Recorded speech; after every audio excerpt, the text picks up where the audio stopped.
Regular street and circuit racing is cool and all, but off-road racing really is a whole different beast. These types of races are usually quite harsh, taking a toll on both driver and machine. That's exactly how it feels trudging through the mud and dirt of the tracks in V-Rally 4. After a 15-year hiatus, the series has returned, and it's come back with a vengeance. I must note that I've never actually played any of the previous entries in the series. I was only about 5 years old when the last entry was released. But despite having no foreknowledge of the V-Rally series, jumping into this new version wasn't an issue at all.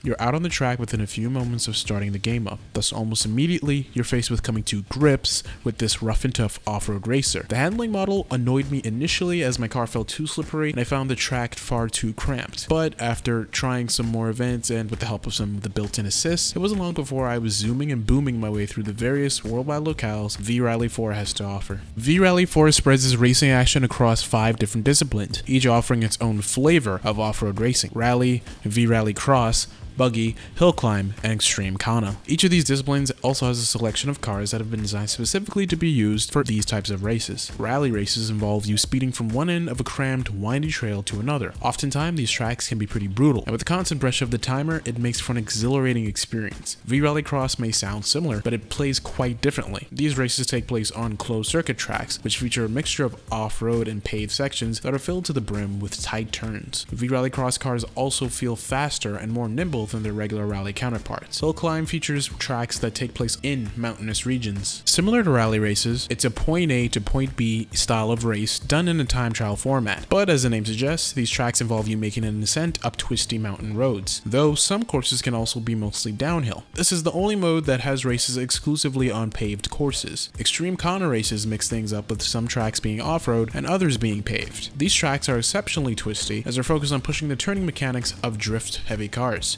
Thus, these tracks have the sharpest and deepest turns out of all, leaving you to make a good acquaintance with the handbrake. I've left the buggy races for last, as I found them to be the most fun and also the most infuriating at the same time. I consider this discipline to be the roughest and toughest out of the entire selection. All the tracks require tricky maneuvers, all of which play to the strengths of the suspension-heavy buggy vehicles. The AI also seems to be rather aggressive, as I found myself getting nailed more often than not. It doesn't help that trackside hazards are plenty too, so one wrong move can lead to you falling to the back of the pack and ultimately never gaining your ground back. Believe me, the restart button was hit many times when it came to these races. On that note, now's a good time to mention how cutthroat V-Rally 4's career mode can be. Dubbed the V-Rally mode, this is where you can buy vehicles for all the different disciplines and take part in different events spread out across various locations across the globe. Where the cutthroat part comes in is how these races are handled. Your list of available races will constantly change depending on how many in-game days have passed. A day passes each time you finish a race. Should you submit to an event, but then later on decide to quit for whatever reason, you cannot go back and try that specific event again. On top of that, some of these events require an upfront payment to enter, so if you do pay, then you lose all that money if you quit. One fee that cannot be avoided at all is crew costs. You're constantly having to pay for your vehicle crew and manager who finds events for you. Every week, you're billed a salary from them, on top of the maintenance costs that you'll incur every time you race. In events with multiple races, whatever damage your vehicle accumulates in the previous race carries over to the other, so you'll have to spend money fixing up specific parts of your vehicle, if you choose, before the next race. Skipping this can save you some money, but it still comes at the cost of reduced vehicle performance. Thus, you're always coming across some type of consequence in the career mode. So the best advice is to drive your heart out and make sure every race counts. Otherwise, that ever-changing bank balance will deplete rather quickly.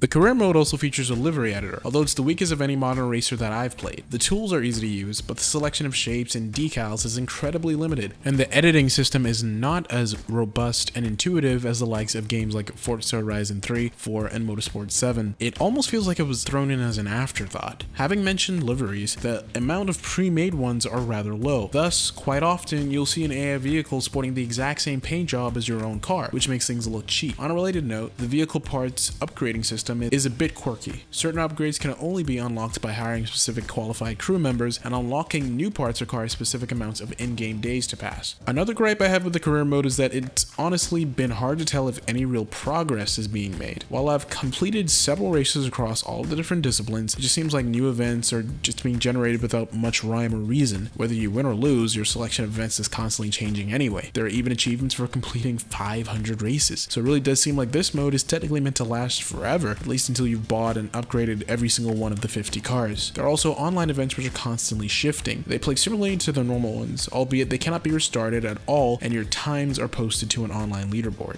That said, one area of V-Rally 4 that I'm more than impressed with is its presentation. By all means, the graphics simply look gorgeous. Every environment has an astonishing amount of detail, despite the fact that you're usually moving far too quickly to appreciate most of it. This is especially true of the city environments like Tokyo and Detroit. The amount of detail work put into these blew me away. Yet, you simply just whiz past them. It almost makes me wish there was a free roam mode, just so all the hard work of the scenery designers wouldn't go to waste. The lighting and particle effects are also quite nice and very realistic. I especially love the look of the smoke and dirt as it's kicked up by the tires, and the way lights and shadows realistically interact with these particles. Another nice touch is that your vehicle will gradually get dirtier as you trudge through each course, and it can even be removed by splashing through some water. The only area of V-Rally 4's visuals that disappointed me is one that's not supposed to be there: graphical oddities. Rather frequently, very bright spots of colored light and glitchy boxes would appear over specific parts of the track and along the edges of my screen. Sometimes even the whole lighting system would malfunction, thus resulting in most of the screen going dark.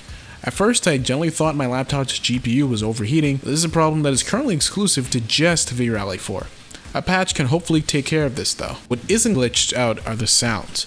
The sound design team deserves a pat on the back, as they've done an excellent job here. I adore the mean roar of all the engines of each vehicle, and the sound realistically changes depending on which camera mode you're in. Whether internal or external, the sound work is great and blends in nicely with the rest of the impressive aesthetic.